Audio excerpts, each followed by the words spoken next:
In the beginning, God created the heaven and the earth.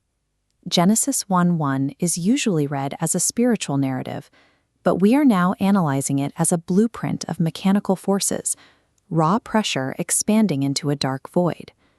Historical analysis of the creation story relies almost entirely on abstract theology.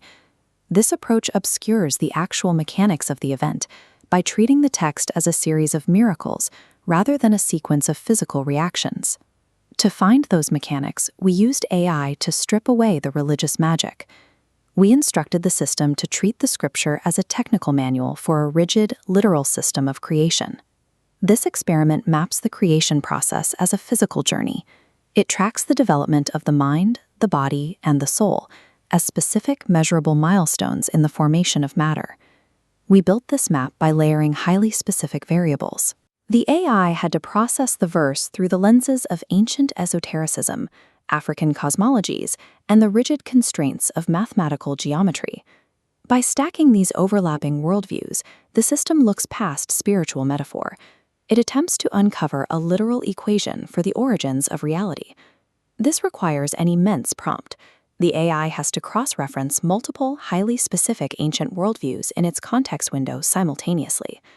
We start with Comedian architectural philosophy, where the precise angles and mass of the pyramid are used to demonstrate how physical structure anchors cosmic order. We integrate Dogon astronomical mapping, observing how their settlements are built into the cliffside according to strict geometric arrangements that reflect the stars. Then we pull in Yoruba philosophical veils and Hermetic logic, identifying the specific patterns and colors that represent disseparation of elemental forces. To test the logic of these esoteric concepts, we applied a linguistic constraint. We forced the AI to output its findings using only the strict, legalistic terminology of the Presbyterian tradition. When the AI maps the unwavering sovereign will of Presbyterian theology against the active vibrations of Dogon and Kemetean thought, it identifies a mechanical commonality. It reinterprets the creator as pressure, the constant, exerted force required to initiate physical change in a system. This pressure generates creation by forcing masculine and feminine polarities to react. They separate from their state of rest and begin the work of building a universe.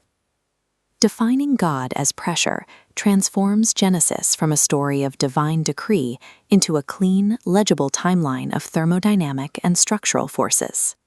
But raw, polarized pressure expanding into a vacuum creates chaos. How does that energy organize itself into structured matter?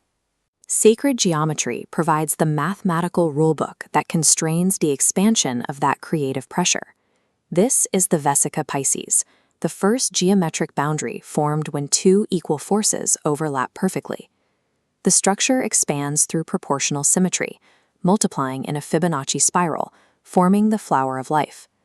It extrudes upward, locking elements into 5 rotating 3D wireframes, the Platonic solids.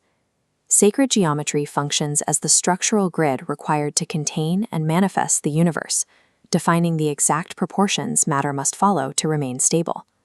When you take these datasets, esotericism, thermodynamics, and geometry, and upload them into a containment field like Notebook LM, they begin to interact. Constrained together, these documents form a master grid. This grid establishes the rules that dictate the outcome of any content generated within the notebook. This grid is universally applicable. It controls the alignment of the output, whether the user is decoding deep philosophical text or generating the specific color codes for a Mary Blair brand identity. The modern creator becomes a digital alchemist. They use these rigid ancient systems to synthesize vast amounts of raw data into new unified visions. By layering physics, geometric precision, and esoteric text within AI, today's creators are reverse engineering the architecture of reality.